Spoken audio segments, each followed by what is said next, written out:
I'm Steve Johnson, News Director for theDove TV. Check out our other videos and visit our website at thedove.us. Thanks.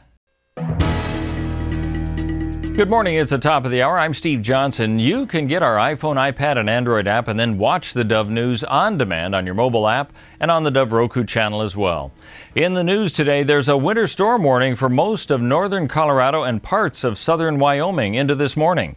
A powerful storm already has dropped more than a foot of wet snow in the area, and the National Weather Service says it's going to be the same thing through the end of June. At the same time, several twisters were reported in southeastern Nebraska.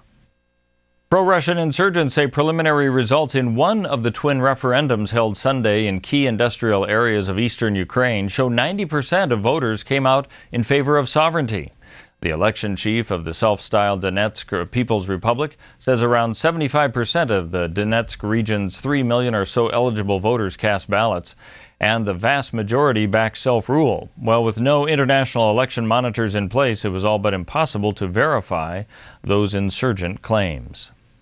The clock is ticking towards getting enough signatures on ballots to present issues to voters this November, but a backer of one of the plans is optimistic they'll meet the deadline.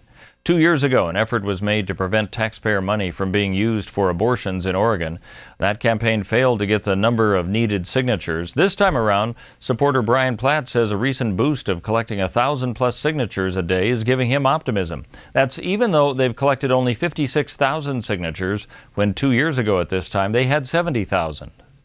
Obviously, we're below that number, but with almost 2 months remaining and the numbers going up by over 1,000 every day, I think 70,000 will be left in the dust.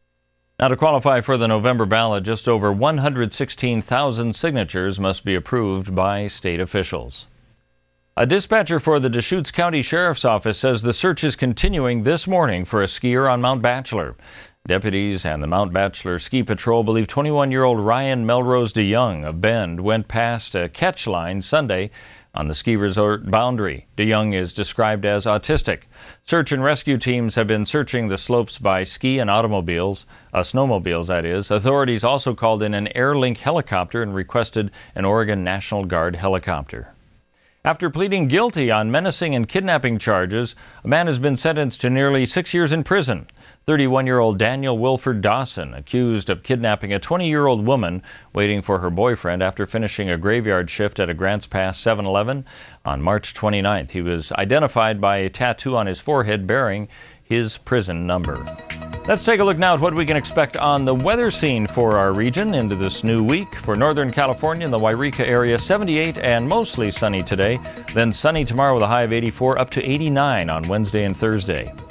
Heading over to the Klamath Basin, mostly sunny today with a high of 71. Sunny tomorrow with a high of 78. Could get up to 84 Wednesday, 85 by Thursday.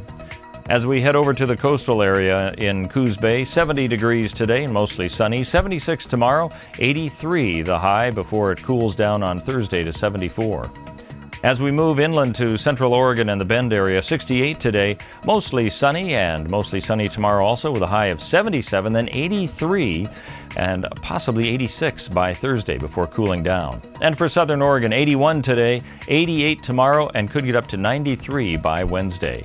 And that's a look at news and weather. You're up to date with the latest here on the Dove.